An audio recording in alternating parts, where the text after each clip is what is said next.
Yo, what's going on, YouTube people? It's your boy Muscleman Marcus, and today I wanted to start the topic of the video being post-meet blues or post-meet depression. Now, post-meet blues is not necessarily something that happens when you have a bad meet. It could be when you have a good meet. It's just one of those things where you're training for something and you're going gung-ho and you're just excited, and then you go to the meet and you're just building up to this meet, and then the meet is the climax, and then after the meet is over, it's just like, what do I do? You know what I mean? It's you might have a meet further down the line, and you might not, but it's just like you're in this weird space of training. You kind of don't know what to do anymore. If you're a power lifter, you know, most of your training consists of the power lifts versus maybe you might bro out every once in a while, or you might even go bike riding, or you might even go play basketball with your boys, something simple like that. But you're just so used to being in that monotonous cycle of the powerlifting training, you get used to it, and then after all that's over, it's like you don't know what to do anymore. It's like, do I go to the gym and I pick up a barbell, or do I go run some miles, or do I go ride bikes or something like that? I don't know, but I'm telling you guys, I'm here to talk to you guys about how I deal with the post-meet blues. So basically, first thing I suggest is I definitely suggest that you do something. Like, don't sit around, don't lay around. And there's not necessarily anything wrong with taking a break from lifting or from the gym period, but the whole week, especially if you're going to continue your training afterwards, the whole week, I do suggest that you do some type of active recovery, even if it's something outside of the gym. I mean, if you feel great, go back into the gym. I would suggest like just doing some bro stuff, not necessarily touching a barbell or going super hard. And if you feel good after meet, most people feel wrecked, but if you feel good after meet, get into that bar again. I know most people don't exactly know what they're doing, and they're in training purgatory, just waiting for their coaches to give them their programs and stuff like that. And like me right now, I'm just kind of doing whatever. I don't have a program just yet. I'm waiting on that to happen. And I definitely suggest that you move around. Like, if training has taken up a lot of the things that you used to do, like basketball or bike riding or swimming, go do that. Get the body moving. It's going to be good to take a break and get your mind off of something that you normally do, because I feel like I said, training is very monotonous. You're doing the same things over and over again, and just taking that break to just go and do something that you don't get a chance to normally do is going to feel so good. It's going to feel so refreshing. Like, I'm low-key thinking about strapping on the cleats and just go hitting the field one time, just doing some sprints or something like that, or even my spikes.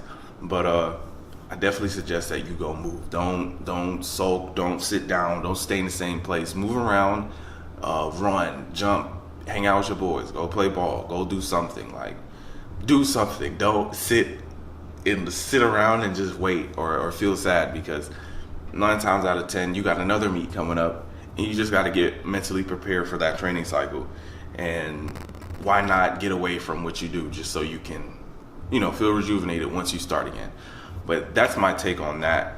Don't sit around. Just go ahead and move.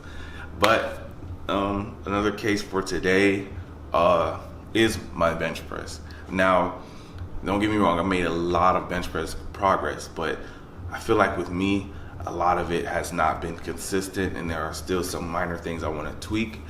And the reason I feel like I haven't been consistent is it's more so the mentality of the bench press and not doing it long enough, and still being in that mindset where I feel locked in. You know what I'm saying? I could have one bad day on bench press, and then everything just goes downhill after that. The whole workout might even go downhill. So the case for today is just having a consistent session today, and just trying to tweak little stuff here and there.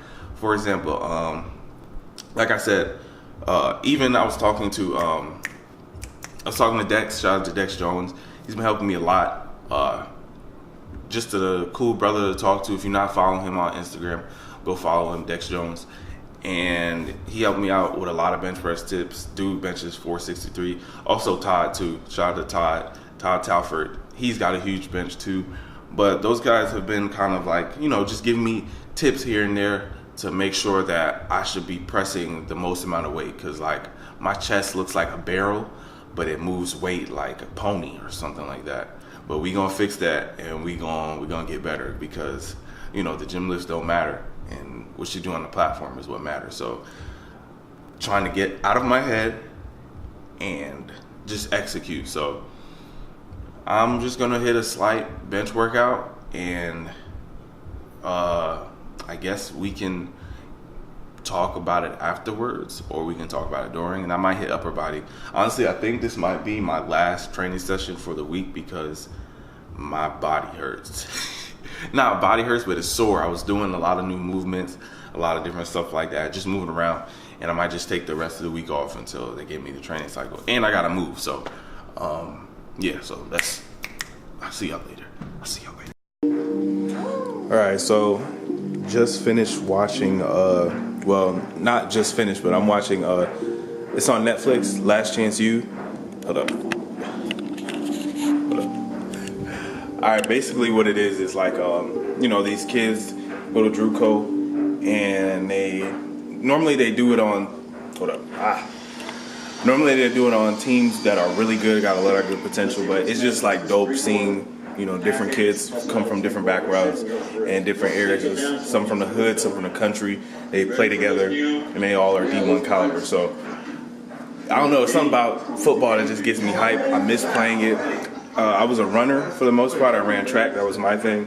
But I did play football a couple seasons, and that camaraderie and that just being able to lay somebody out and take somebody's head off, I miss it. But we about to head to the gym, and we just gonna get, like I said, a slight workout in. It probably won't be slight knowing me, but it's gonna be a good one. And the theme is bench press, so I'm gonna go in there and see how I feel, and I'm gonna just get moving around, and whatever's there for today, we gonna milk it, we gonna run with it. So let's get it.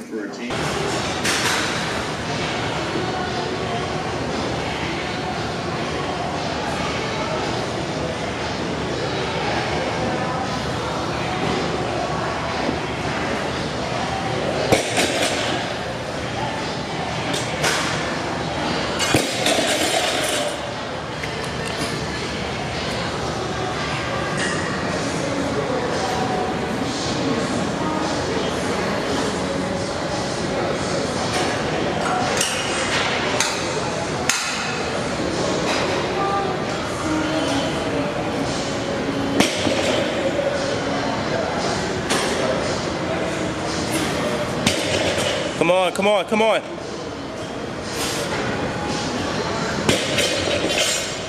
Yeah.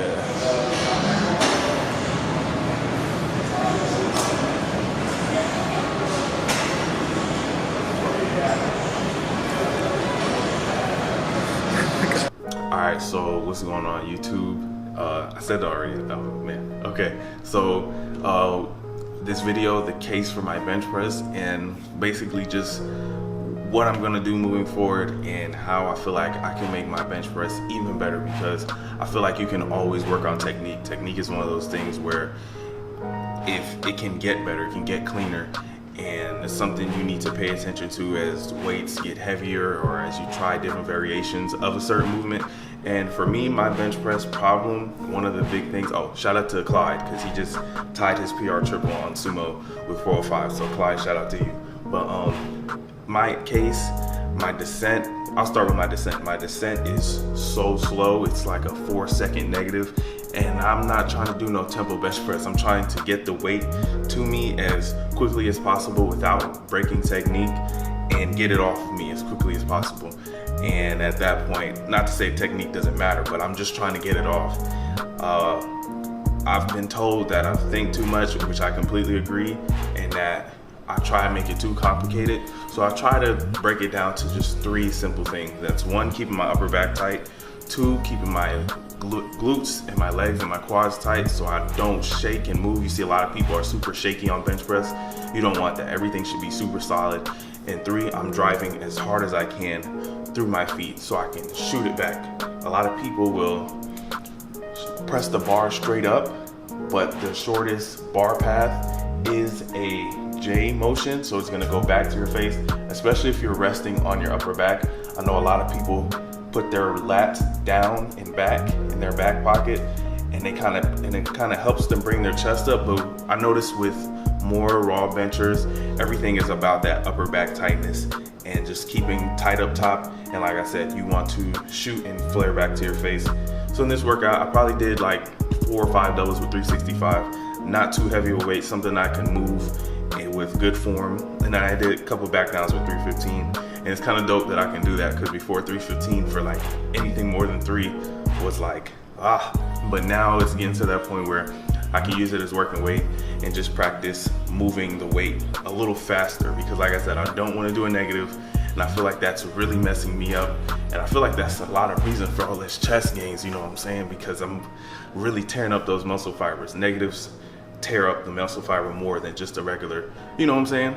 So I think that's gonna be one of my biggest things, is keeping the bench press simple, staying consistent. And another thing I want to talk about with these accessories is my traps. So your traps, when people think of traps, they only think of the muscles that they can see, instead of noticing that there's a Dorito chip down your back. And what your traps do, they help with scapular retraction, and they help keep everything stable and tight. And I noticed for me, my traps are kind of weak. And when I say traps, I mean my mid back to lower back when it comes to my pressing strength. So one thing I'm gonna make sure I'm doing is a lot of rows for my mid back.